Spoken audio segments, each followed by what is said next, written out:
দৌড়ে পালাচ্ছে লুঙ্গি বাহিনী, তৃণমূলের লাঠিয়াল বাহিনীকে বেধড়ক মার কেন্দ্রীয় বাহিনীর।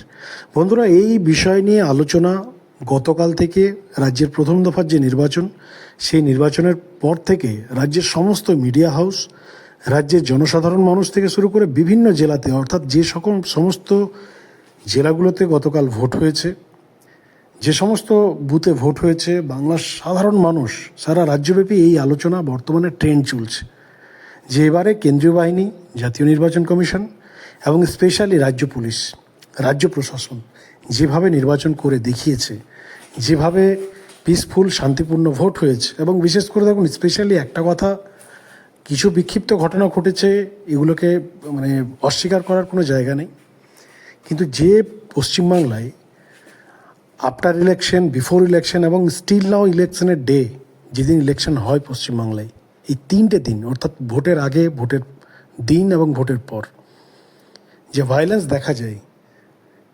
সেই ভায়োলেন্সটা এবারের যে নির্বাচন, সেই নির্বাচনে বাংলার মানুষ দেখতে পায়নি।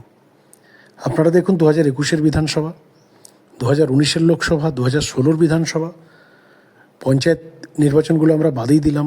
ইভেন পশ্চিমবাংলায় যদি কোথাও বাই ইলেকশনও হয়, সেটাও শান্তিপূর্ণ হয় না, বিরোধী এজেন্টদের কোথাও বসতে দেওয়া হয় না। ইভেন পশ্চিমবাংলা এমন একটা রাজ্য যেখানে নমিনেশন করতে গেলেও মার খেতে হয়। এই ধরনেরও এক্সাম্পল পশ্চিমবাংলার মানুষ দেখেছে টেলিভিশনের পর্দায়। কিন্তু 2026-এর নির্বাচন, জাতীয় নির্বাচন কমিশন জ্ঞানেশ কুমার যেভাবে পশ্চিমবাংলায় ভোট করিয়েছে, যেভাবে তিনি সমস্ত দায়িত্বটা পালন করেছেন, বাংলার মানুষ স্যাটিসফাইড। যে ভয় বাংলার মানুষের মনে ছিল, যে আতঙ্ক তৈরি হয়েছিল যে না, ভোটের দিন বাড়িতে থাকাই বেটার, ভোটের দিন ভোট দিতে না যাওয়াটাই বেটার, সেই চিন্তাভাবনা, সেই মাইন্ডসেটটা এবারে চেঞ্জ হয়েছে। আপনারা দেখেছেন বাংলার ইতিহাসে তথা ভারতবর্ষের ইতিহাসে এই প্রথম পশ্চিমবাংলায় 90+, কোথাও কোনো জেলাতে 95, 96 পর্যন্ত চলে গেছে, মানুষ বুথে গিয়ে ভোট দিয়েছে। এতটা পোলিং কোনো ইলেকশন ইয়ারে হয়নি। আর এই দুটো বিষয় নিয়ে আমরা এই যে বেশি সংখ্যক পোল হয়েছে, এর দুটো রিজন আছে বন্ধুরা। বিভিন্ন মিডিয়া হাউস, বিভিন্ন টক শোতে এই নিয়ে ডিবেট চলছে, আলোচনা চলছে, কিন্তু আমাদের যেটা মনে হয়েছে, দুটো রিজন ম্যাক্সিমাম পোলিং বা এত পার্সেন্ট যে পোলিং হয়েছে 90-95 পর্যন্ত, তার প্রধান দুটো কারণ। এক হচ্ছে এসআইআর যেটা হয়েছে, যাদের নাম উঠেছে প্রত্যেকেই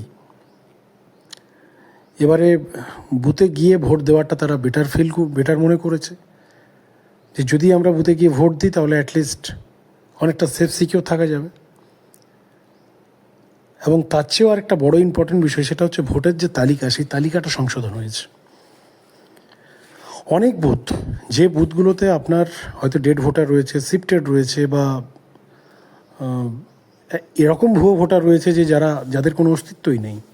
কিছু জায়গাতে এরকমও হতো, দেখুন সব জায়গায় যে ছাপ্পা হতো সেটা আমরা বলছি না, কিছু জায়গায় যেগুলো জেনুইন ভোট হতো, কিছু জেলা আছে যারা ভুয়ো ভোটার, যারা ডেড হয়ে গেছে, তাদের ভোটগুলো কে এসে দেবে, সেগুলো ফাঁকা থেকে যেত।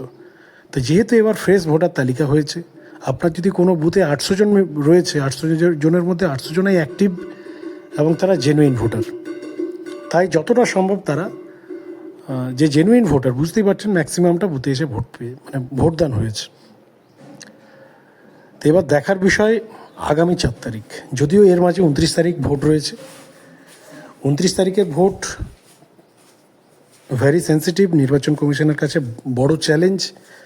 তবে হ্যাঁ, মানুষের মধ্যে একটা কনফিডেন্ট এসছে, মানুষ একটা জিনিস দেখতে পেয়েছে, বাংলার মানুষ, যে না, এবারে ইলেকশন কমিশন সত্যি টাইট, পুলিশ প্রশাসন সত্যি টাইট, কেন্দ্রীয় বাহিনী সত্যি টাইট, এবারের ভোট দিতে যদি যাই অ্যাটলিস্ট সেফ সিকিউরভাবে বাড়ি ফিরে আসবো, এই বিষয়টা মানুষের মাথায় কিন্তু ঢুকেছে। দ্বিতীয় কথা হচ্ছে 29 তারিখে যে নির্বাচন রয়েছে, সেই নির্বাচনটাও কিন্তু সেন্ট্রাল বাহিনী, রাজ্য প্রশাসন তথা ইলেকশন কমিশনের কাছে বড় চ্যালেঞ্জ। কারণ ফার্স্ট ইনিংস তারা ভালো পারফরমেন্স দেখিয়েছে।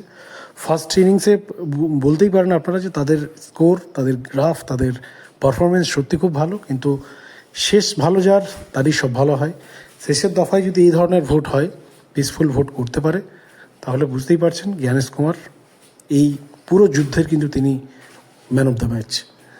এবার দেখার বিষয় বন্ধুরা, আগামী 4 তারিখ যে ট্রেন্ড চলছে, সেটা হচ্ছে পরিবর্তনের ট্রেন্ড। প্রত্যেকটা জায়গায় আমরা দেখতে পাচ্ছি যে পরিবর্তন একটা হাওয়া, পরিবর্তন একটা অ্যাটমসফিয়ার মানুষের মনে, মানুষের মুখে মুখে কিন্তু এই কনসেপ্টটা তৈরি হয়েছে যে এবারে পরিবর্তন হবে, এবারে চেঞ্জ হবে। এই সরকার আমরা চাইছি না, এবারে নতুন কিছু আপগ্রেড চাইছে মানুষ। দেখুন আজকের জেনারেশন, সত্যি কথা বলতে, একটা স্মার্টফোনও মানুষ 1 বছর 2 বছরের বেশি ইউজ করে না। আজকের ডেটে মানুষ এভরি টাইম আপগ্রেড চায়, কিন্তু পলিটিক্যাল ওয়েটা এমনই হয়ে গেছে পশ্চিমবাংলায়, একটা পলিটিক্যাল পার্টি এলে 30 বছর, 20 বছর, 15 বছর। তো দেখার বিষয় 4 তারিখ। যদিও দুটি রাজনৈতিক দল, মানে যারা শাসকে রয়েছে এবং যারা বিরোধীতে রয়েছে, দুটো রাজনৈতিক দলই কনফিডেন্ট যে আমাদের সরকারই আসছে। কুণাল ঘোষ গতকাল বলেছেন যে 135-এর কাছে 25 থেকে 35, শুভেন্দু অধিকারী বলেছেন 100-150-র মধ্যে 125 আমরা পেয়ে গেছি। কিন্তু দিনের শেষে, সময়ের শেষে শেষ কথা মানুষ বলে। মানুষের ভোট কোন দলের পক্ষে পড়েছে সেটা আগামী 4 তারিখ জানা যাবে। কিন্তু নির্বাচন কমিশনের কাছে আরও একটা বড় চ্যালেঞ্জ, সেটা হচ্ছে কাউন্টিং। শুধু পিসফুল যে ভোট করালেই সব ঠিক হয়ে গেল এমনটা নয়, ভোটের কাউন্টিং। যদিও কাউন্টিংয়ের যে স্থানের যে সংখ্যা সেটা অনেকটা কমিয়ে দেওয়া হয়েছে। লাস্ট 2021 সালে আপনাদের জানিয়ে রেখে প্রায় 200+ স্থান ছিল কাউন্টিংয়ের, এবারে সেটাকে প্রায় 80-র কাছাকাছি করে দেওয়া হয়েছে। এবং এআই দিয়ে মনিটরিং করা হবে। শুধুমাত্র একজন কাউন্টিংয়ের সময় জাস্ট প্যাড দেখে বলে দিলে যে এতগুলো ভোট লিখে রাখুন নোটে, এইভাবে চলবে না। প্রত্যেকটার মনিটরিং হবে, এআই গ্রাফিং হবে। এবং ভেরি সেন্সিটিভ রয়েছে নির্বাচন কমিশন, এইটুকু পরিষ্কার যে তারা গতবারের কোথায় কোথায় ডিস্টার্বেন্স ছিল, আইপ্যাক কোথায় কোথায় মানে তাদের খেলাটা খেলেছিল, সেটা কিন্তু এবারে পুরোটা ধরা পড়ে গেছে। আর সেই জায়গা থেকে প্রত্যেকটা জায়গাতে এবার ভেরি সিকিওর, সেন্সিটিভ রয়েছে নির্বাচন কমিশন। এবং দেখার বিষয় আগামী 4 তারিখ বন্ধুরা কার সরকার আসছে, আমাদের নজর থাকবে সেই খবরে। তবে আপনাদের প্রতিক্রিয়া কী, আপনাদের এলাকায় হাওয়া কী, অবশ্যই আপনারা আমাদের কমেন্ট সেকশনে লিখে জানাবেন। এবং চ্যানেলে যারা নতুন রয়েছেন, ফার্স্ট টাইম ভিজিট করছেন, বাংলা নিউজ ডিজিটাল অবশ্যই ফলো করে রাখুন, সাবস্ক্রাইব করে রাখুন। ইলেকশন রিলেটেড নেক্সট আপডেট খুব শীঘ্রই আমাদের কাছে আসছে। তবে একটা বিষয়, গতকাল আমরা যে সমস্ত বুথের ডিজিটাল রিভিউ নিয়েছি, মানুষের একটাই বক্তব্য যে বিজেপির যে বাটন, সেই বাটন লুজ হয়ে গেছে।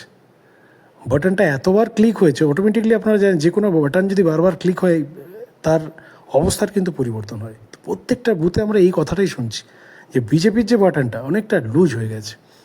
বাকিগুলো যেভাবে টাইট রয়েছে, বিজেপির বাটন, পদ্ম ফুলের যে বাটন, সেটা কিন্তু বাটন সেটা লুজ হয়ে গেছে। আপনাদের এলাকায় রিভিউজ কি লিখে জানান কমেন্ট সেকশনে। এবং নতুন থাকলে অবশ্যই চ্যানেলটিকে সাবস্ক্রাইব করে রাখুন। খুব শীঘ্রই এই রিলেটেড আরও বিস্তারিত তথ্য আমরা নিয়ে আসছি। ধন্যবাদ।